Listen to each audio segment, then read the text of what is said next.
Hello Paisanos, it's Ian63, and I finally have finished Crimson Desert, finally at long last and stuff.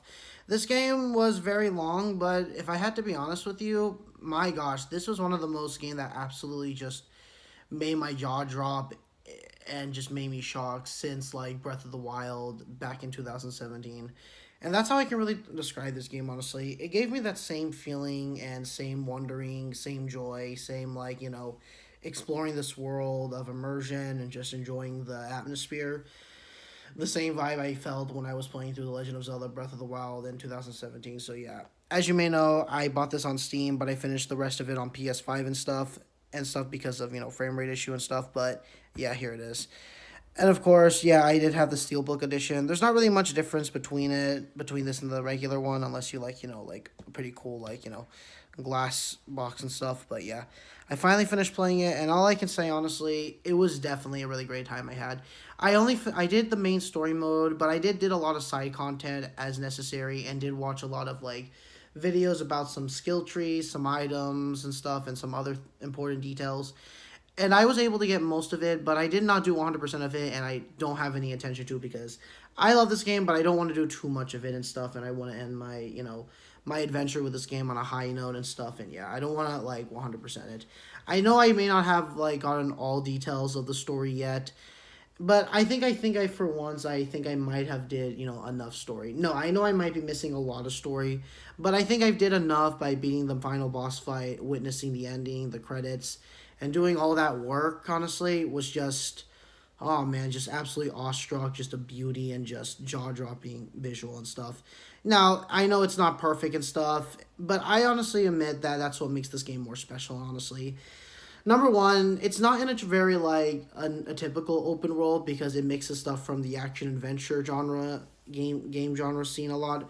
And that's what I really loved about this game even more, in my opinion. It really feels like a 2010s game that could have been on the 8th gen systems, but got transported over to the 9th gen, honestly. And maybe that's another reason why I find this game special. It really felt like I was playing through Breath of the Wild again. Okay, I'm sorry for this Breath of the Wild comparisons. Maybe, I guess, something like Dark Souls or Elden Ring or maybe a bunch of other open world games, maybe like Fallout, could be more making sense of comparable, but from my experiments alone, I really felt the most for Breath of the Wild and stuff. Although I think this game, I would say, is a bit more compact. It's still open and you'll still get lost, but I think the path is still a bit more focused.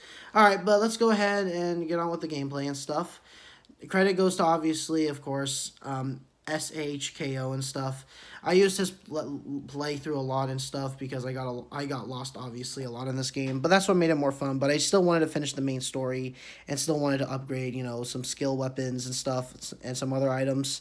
So I obviously used his long play and walkthrough, for a lot of, help and stuff.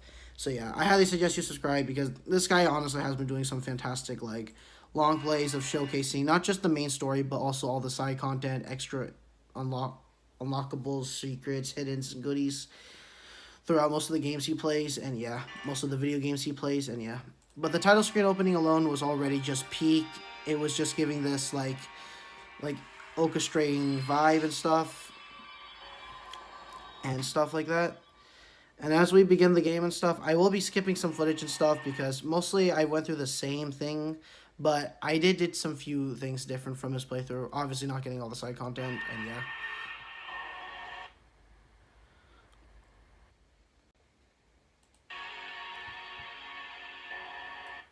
But as we begin, we start with this light and stuff. Hold on. And we finally get introduced to this world that we're about to embrace on and stuff.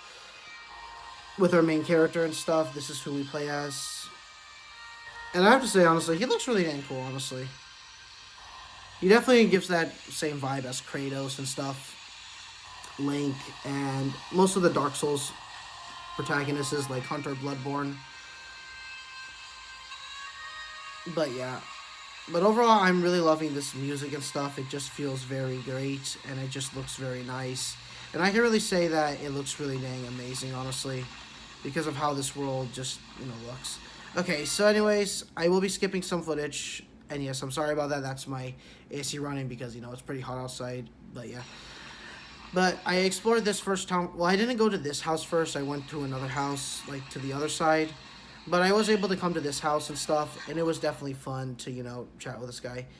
I should mention, though, the review that I'm kind of doing here is more going by, like, my own experiments, my own playtime, rather than to, is this game, like, very good or very bad. It's, like, my own personal, like, adventure story and stuff. It's still a review, but it's, like, my own personal experiments of what was happening in the game, what was I witnessing, what I liked and what I didn't like. I go for that kind of review and stuff because I want to make it a little bit more real and stuff, like in a human way, especially in this day and age of crappy, horrible AI and stuff. But anyways, back to the game. I already love this combat. Definitely I'm getting some Sekiro vibes from this with the parrying and stuff and slashing. I never finished Sekiro because no thank you, that game was too much and stuff. It was even, although I do think Ninja Gaiden was harder, but I don't know. Sekiro had a different kind of level of hard.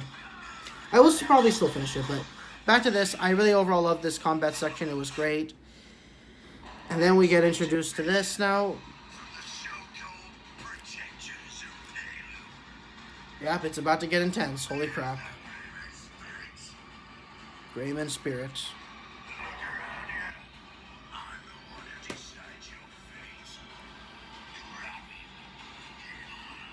And then, of course, we beat these guys up and stuff. And, yeah, I don't know how to pronounce these names. I'm sorry. I don't want to butcher any of these names. So I'm just going to call them just hero, villain, and stuff like that. You get hit. And then this is where I got, of course. And, yeah. And then, after that, we finally get teleported here and stuff. And this is where it enters into the, like, Zelda action-adventure kind of thing. Although I think I get more of Uncharted vibes, honestly, if I'm going to be honest with you. Mainly because of all the lightning, lighting effects, the sunlights.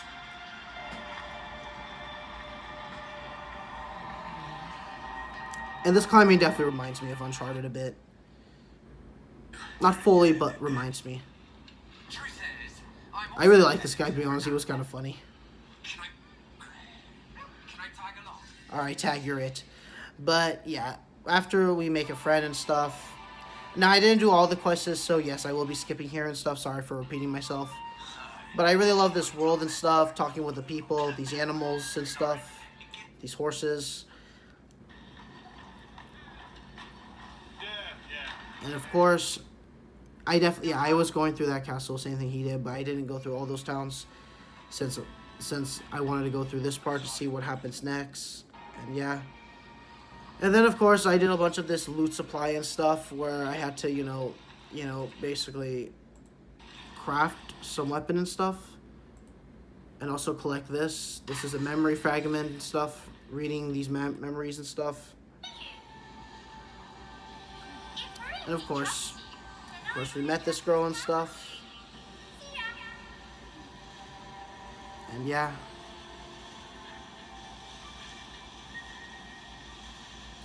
And then we're back here again.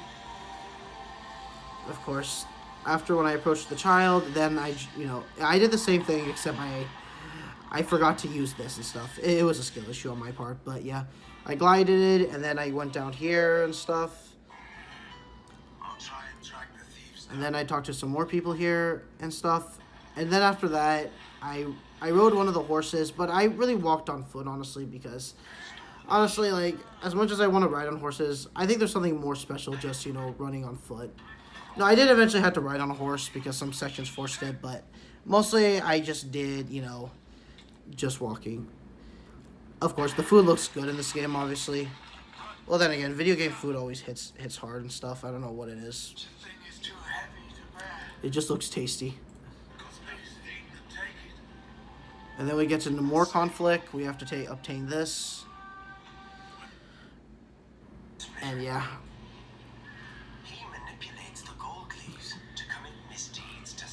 So I'm not sure what the theme for the game would be. I think it's about either sacrifice, capitalism, greed. But really whatever it is, I was just enjoying a time and stuff. But maybe it could be about sacrificing or something. Anyways, but now mostly we're done with these towns that I was done, and now we enter into a new area, to these intense sections now. Obviously, it reminds me of that one part from Uncharted. And then we meet up with her, of course.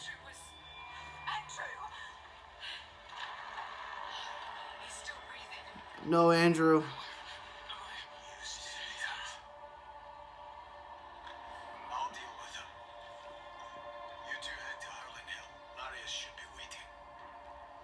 And yeah.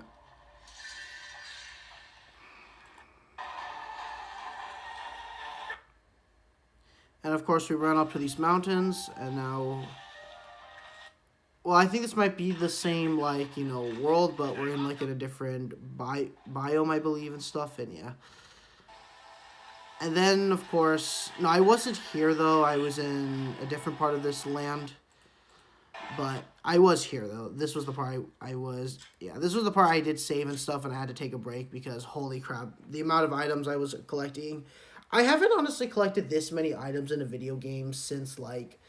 I'm sorry to make this comparison again, but Breath of the Wild, honestly. That's just how I really felt, honestly, with this game. It really just felt like a spiritual successor to Breath of the Wild.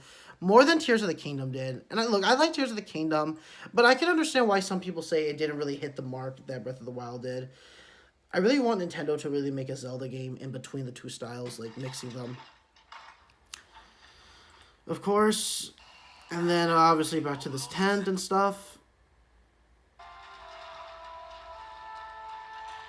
And after going through here and stuff, I was going through a lot of my items, but I was really deciding to only pick, like, limit myself to 3 items to make my experiments a bit more smoother, so I can craft some, you know, some of the A-base core and stuff. The one I craft the most here in this game. And after crafting, I explore more of these towns, and then back to these cows and stuff. Or is that a bull? I don't know. And then, obviously... First, I really took a lot of pictures of this in the game and stuff because of just how beautiful it is. And yeah. And then I glided. This was finally where I finally got adapted to the glide. And man, it felt very satisfying. Okay, I'm sorry, but this screams Breath of the Wild. I'm sorry. Either this or Elden Ring or Uncharted.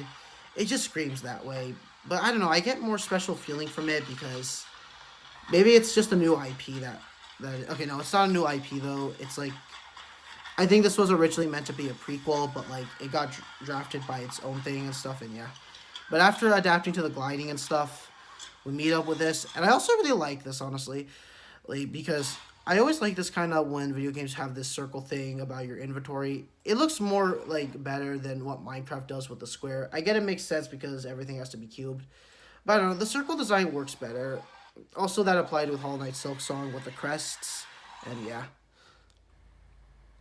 And then after exploring, I hit some more enemies and stuff.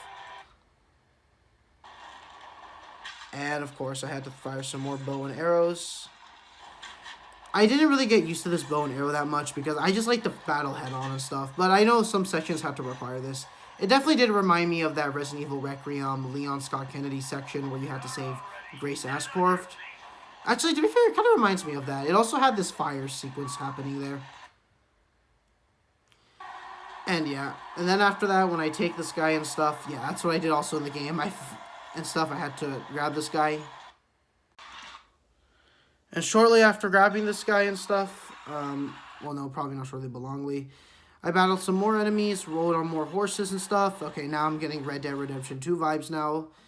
Except I find this a bit more fun than Red Dead Redemption 2 because of there's sometimes like because of the pacing and no filler and stuff. That's why. Again, it's unfair because Red Dead Redemption 2 is more of a story game and stuff, so it makes sense. But this game is also a story game, but I still prefer this more when the areas are still managed to be a bit more, you know, a bit of linear-ish, compact and narrow, you know, like when I play platformers or hack and slash first-person shooters and racing games and stuff. And linear action adventure games, and yeah. I also really did like this swamp area. As Shrek once said, "What are you doing in my swamp?"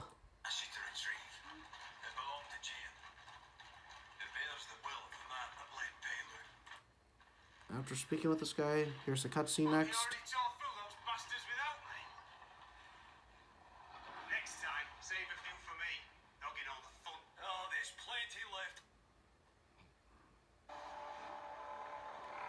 And of course, this very intense cutscene.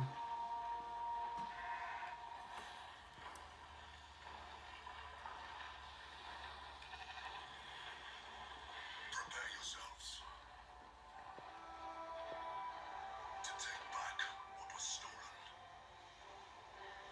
for our fallen brothers. Again, for our fallen brothers, it's time for vengeance. With my bastard. Don't think I'll go easy on you. What the hell do you think you're doing?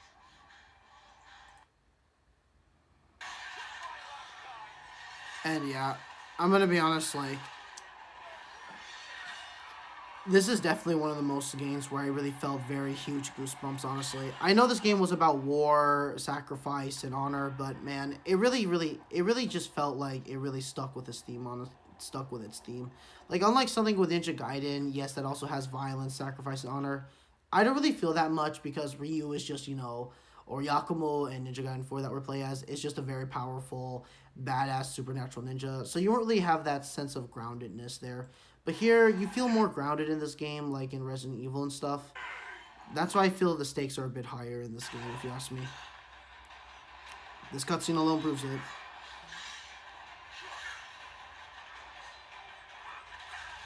Oh my god. Leon Scott Kennedy. Kennedy, like, dodging. Or Arthur Morgan dodging. What was his name? Morgan? I don't know. Yeah, he had to censor that out and stuff, but yeah, he's pretty much saying you little shit.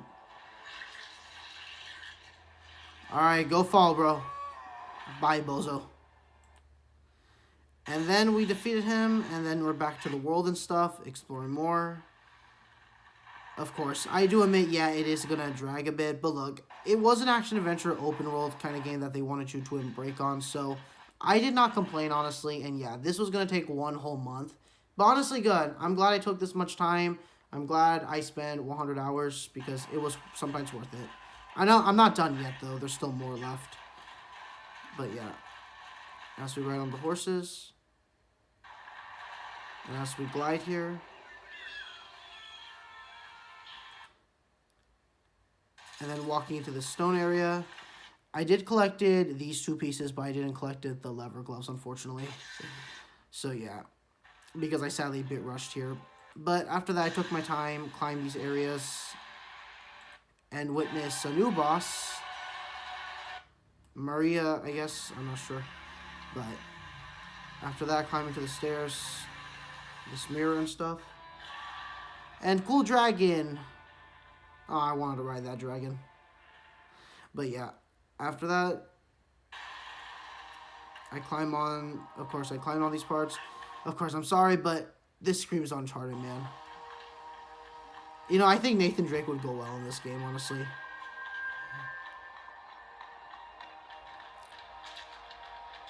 But I don't know, for some reason I really like this area the most, honestly. This is the part where I felt the most immersion because of just how lonely this area is. Okay, maybe not lonely, there might be some people here, but, or some animals, but I still felt some sense of, like, vulnerability here, I guess.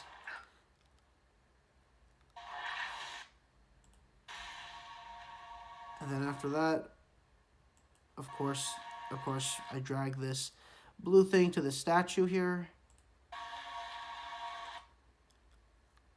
And then obviously a cool tiger and stuff. Wait, is that a leopard or a black panther? Or, I don't know what big cat that is.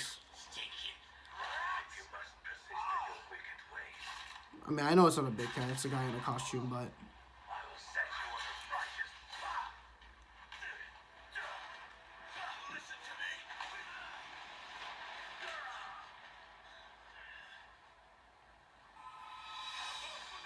Demonist, obviously. For some reason, this guy felt the most hard, honestly, because of his raw fist.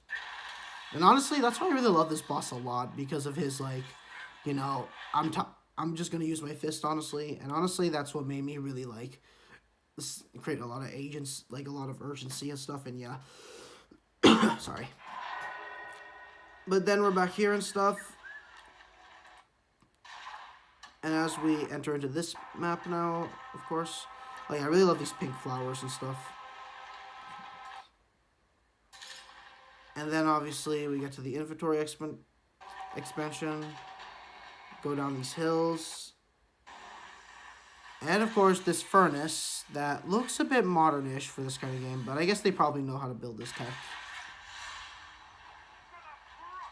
And I'm not sure, why did this part remind me of Death Stranding now? I'm not sure, I guess maybe the robot or something. And Mantis, huh. Felt like I saw this guy in another video game before, but I can't put my finger on it.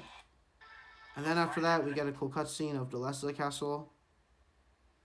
And yeah, it looks really nice here. That's why I saw it in the game. And my playtime and stuff, and I took a picture and paused it, and yeah. And of course, and then we get to this, like, blue area.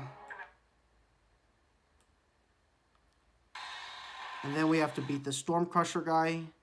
This boss took me another long time to beat and stuff because, you know, I was spamming a lot of buttons on the DualSense. But I had to really just take my time, honestly, and just slow down and stuff. I had to apply a lot of the Dark Souls and Hollow Knight Silksong strategy here. And it worked for the Storm Crusher guy. But yeah, I was able to beat him, honestly. But man, he took a bit of a while and stuff. But in the end, it was skill issue. It was my fault. The attacks I kept getting hit were these blue electric plugs. And yeah, but it was my fault again. I just had to get good and stuff. And then obviously meeting with this robot again. And then walking into these dark corridor hallways and stuff. I really appreciate that this part got very compact and stuff because it made it a lot more easier and focused now.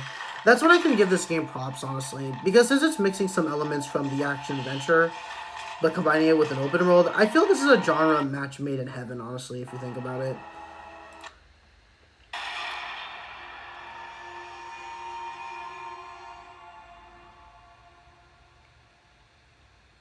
But yeah, death has found you and stuff. Ironically, surprise, I also died here. And then, of course, this dragon and stuff. Yeah, is it a dragon? Yeah, it is a dragon. You have to rip open this guy and stuff. And yeah. I didn't change the costume for this guy, though, because I still kept with the base normal costume. That's what I like to do in games and stuff. Yeah. And then the Flying Fortress Oblivion.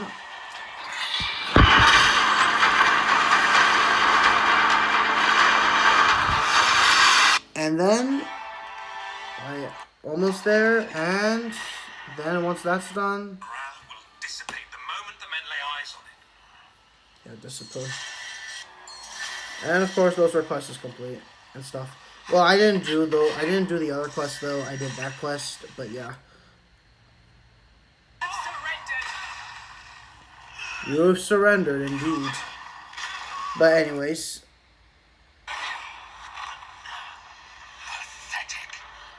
Stand and behold. The moment all falls into my grasp. Boy, that's truly horrid. Scary, man. I'll go after Caliban. You help Damien. Yeah, truly on that. And then we're in this cube area and stuff. And of course, as we enter into the next area, and then of course we fight the corrupted Clarion and stuff.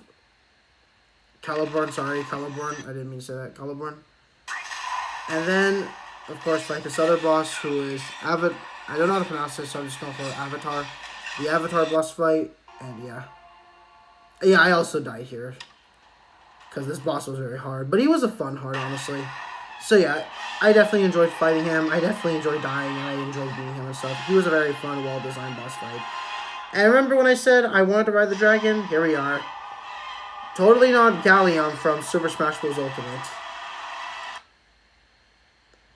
But yeah, holy crap, man. Just this part was just absolutely just epic. It just goes absolutely berserk. But this was the final boss and stuff, and it was just absolute peak cinema. And finally, holy crap, this took me so long, man. This is one of the reasons why it took me a long time. I died too many times on this boss, but finally I was able to defeat it once for all. I did forgot to, like, record my short, quick reaction on it because I was just too excited, man. I got overjoyed and stuff, but yeah. But after that, of course, I'm gonna have to, of course, stop his playthrough here and stuff because I believe he might have skipped through the credits. Unfortunately, he might have cut them out. I understand probably because, you know, he's trying to show everything in the game and stuff, but since he's sadly a bit cut off some stuff and got back to the open world It has. to go to this cutscene, it's been a while. I don't know when the credits play and stuff, but Once we part, who knows when we'll meet again? I'll be wishing you well, wherever your road leads. it really hits hard, honestly. It's very simple, but, you know, it shows sometimes simplicity, you know. It's kind of sort of the best way to really, you know, make something impactful.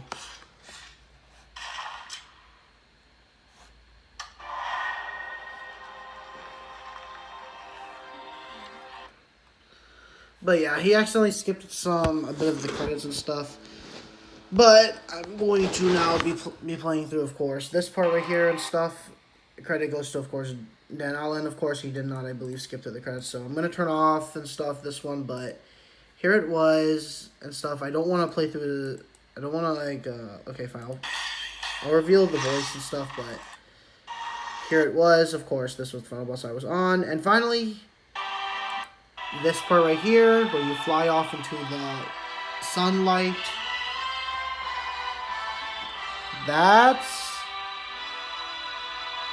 There we go, the end. That's Crimson Desert. Peak cinema, man. I remember just witnessing that, being the final boss, and just flying off into the sunlight. That ending cutscene just made me awestruck, jaw drop, just beyond impressed, amazed. And yeah, it's not a perfect game, though. I do admit that. But I think that's what makes it more special. Like, look, I don't think no game in this world is going to be perfect. I like Mario. Mario's my #1 favorite video game of all time. Super Mario World will forever be my favorite video game. But I do know that's not perfect. Maybe the boss fights maybe be too easy. And that's probably applies the same thing with Crimson Desert. Now, I do think some of the criticism is fair and stuff. I do think it does have a bit too much to collect and stuff. But wouldn't Breath of the Wild be considered bad because of that? And that game is supposed to be one of the best games of all time. I love it too, honestly. Although I prefer Ocarina of Time more, but I think Breath of the Wild and Tears of the Kingdom obviously might be better, like, if you're into the open world stuff.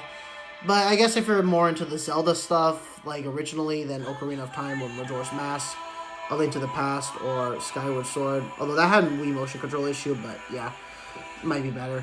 But I really can say I really like this game. Definitely something more than Red Dead Redemption 2 and stuff.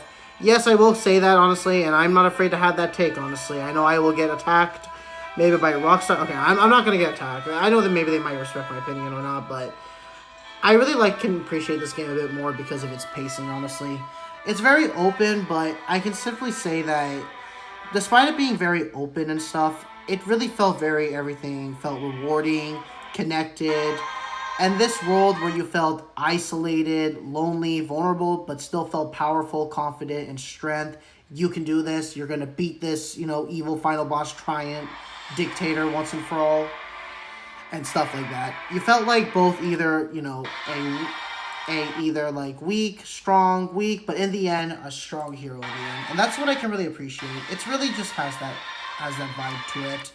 And honestly, I really appreciate that from this kind of game because it really just gives you that vibe about the hero's journey and stuff. And yeah, it's not perfect, but I can really say I loved it. The idea of mixing action adventure and open world was honestly a very amazing combination, and it was a very smart move from this team, honestly.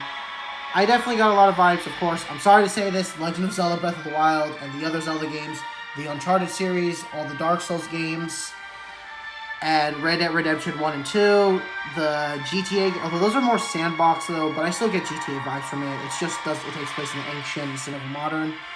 Maybe a little bit of Yakuza, a bit of Metroid Prime, a bit of Resident Evil, maybe Ninja Gaiden, and Clair Obscur Expedition 33. Honestly, if this game wins Game of the Year 2026, I won't be surprised, honestly. Although that or Pragmata, Resident Evil Requiem, or Mouse Pie for Hire, or, Muginix. There's a lot of other contenders here, and yeah. But overall, Crimson Desert, what an amazing, absolute peak cinema experience this was. Amazing, gorgeous, wonderful, and just amazing video game from start to finish.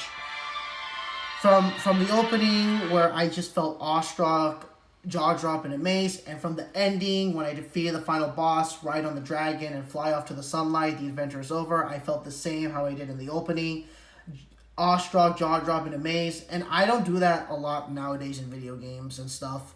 But, well, except for Mario games and stuff. But other than, like, this game that wasn't a Mario game and stuff, this along with Clair Obscur Exponential 33 and Ninja Gaiden 4 and Hollow Knight Silk Song, just what a peak, what a 100 out of 10, I'm sorry, a 10 out of 10 perfect journey it was and stuff. And that was it and stuff. Of course, there is some post, like, you know, cutscene stuff where we get to sleep. That's me after when I finish a long game like this. This team understands me. But yeah, and also you do get to explore a few more. But other than that, though, yeah, that's basically it. And listening to Dan Allen clicks. Oh yeah, that's him himself. I apologize, I didn't mean to play this copyrighted clip of you and stuff, but yeah.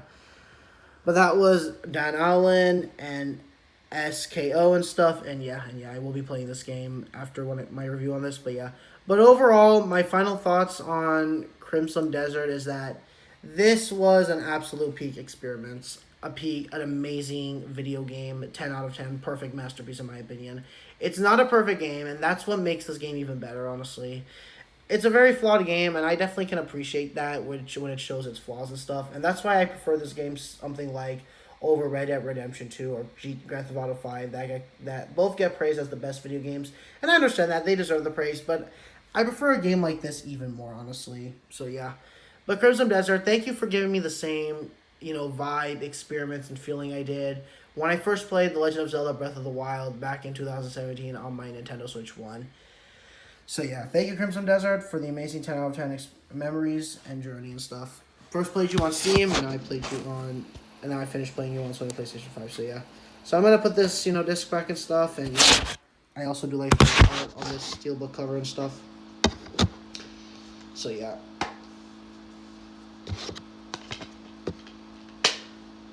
And of course, I forgot to show the inside of this. Looks really nice. I do like how you can see, you know, the grass world, one of the worlds in here.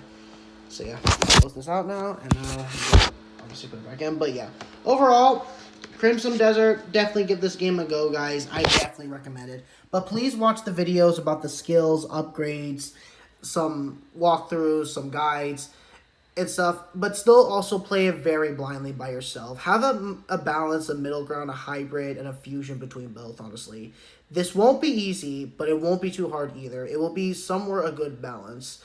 This gave me the same vibes when I played Hollow Knight Silk Song and Resident Evil Requiem, honestly, where it wasn't going to be easy, but it wasn't too punishing either. It gave me a perfect balance. I died a lot, but I ended up accomplishing and succeeding, mainly changing to a new weapon or looking up a guide and stuff, or understanding a pattern. But I finally accomplished it, and same thing with Crimson Desert. So yeah, I'm happy I understand a new genre perfectly. Open world and action adventure. I still prefer platformers more because I'm a Mario fan. But I definitely enjoy my adventure with this, so yeah. So anyways, guys, this is EC3 saying one final goodbye and farewell. Thank you guys for watching my review on Crimson Desert.